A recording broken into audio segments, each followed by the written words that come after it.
Hi, I'm Todd with NC Solar Electric and the DIY Solar Helpdesk. Today I want to talk about something that does not get enough attention in DIY solar: ground faults, and more specifically, high voltage DC ground faults on a roof. Now I know that sounds technical, but stay with me because this is important. When you build a solar system with string inverters, the panels on the roof are connected together in long DC strings. Depending on the design, those strings can be operating at hundreds of volts DC. That is not the same thing as low voltage wiring.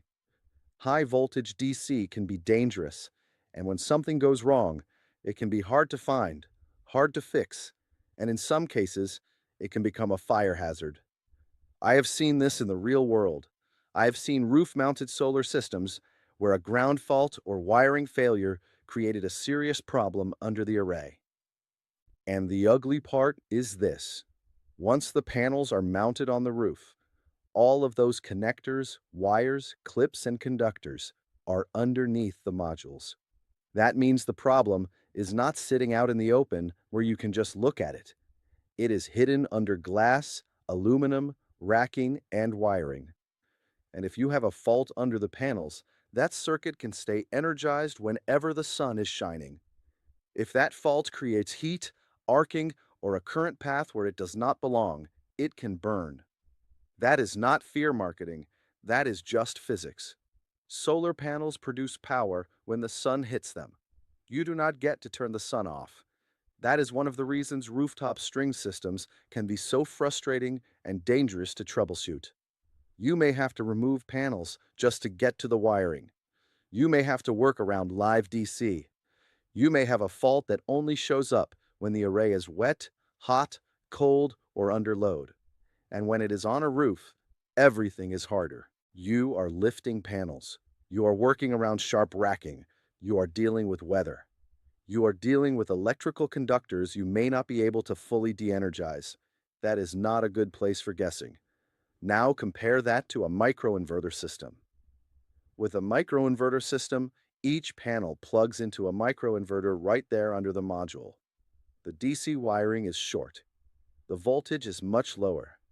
You are not building long rooftop strings running hundreds of volts DC across the array. With Hormil's HMS microinverters, for example, the DC side is under the panels and tied to individual module inputs. The AC output is what gets combined and sent back to the electrical system. That changes the whole risk profile. You still have to install it correctly. You still need proper grounding. You still need code-compliant wiring. You still need the right plan set, labels, disconnects, breakers, and permits. But you are avoiding one of the ugliest problems in rooftop solar: long high-voltage DC string wiring hiding under an array. That is why I like microinverters so much for DIY solar. They simplify the design. They simplify troubleshooting. They eliminate the amount of dangerous high-voltage DC on the roof. They give panel-level production data and monitoring. They make expansion much easier. It's only 3 wires. It's practically plug and play. And for a lot of homeowners, they make the whole system easier to understand. If one panel has a problem, you are not trying to diagnose a whole string. If one microinverter has an issue, you can usually identify where the problem is. And in my experience, the Hoy-Miles microinverters have been extremely reliable. I have sold hundreds of them over the last several years, and I have not seen them fail from normal operation. That matters, because solar is not just about what works on paper the day you install it. Solar has to live outside for decades. Rain, heat, cold, snow, wind, lightning, critters, expansion, contraction, roof movement, and time. All of that matters. And if something does go wrong, you want a system that is easier and safer to diagnose. That is the point. I am not saying string inverters are never used. They absolutely are. There are projects where string inverters make sense, especially when the system is engineered correctly and installed by people who know what they are doing. But for DIY rooftop solar, I want people thinking very carefully before they put high voltage DC strings on a roof and assume everything will be fine. Because if there is a ground fault under that array, it may not be easy, cheap, or safe to fix. And if that fault starts heating or arcing, it can become dangerous in a hurry.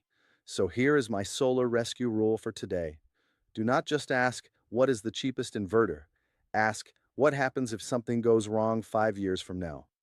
Can you find the problem? Can you isolate it? Can you repair it safely? Can you avoid tearing half the array apart? Can you reduce the risk before the system is ever installed? That is where microinverters shine. They are not just a convenience feature.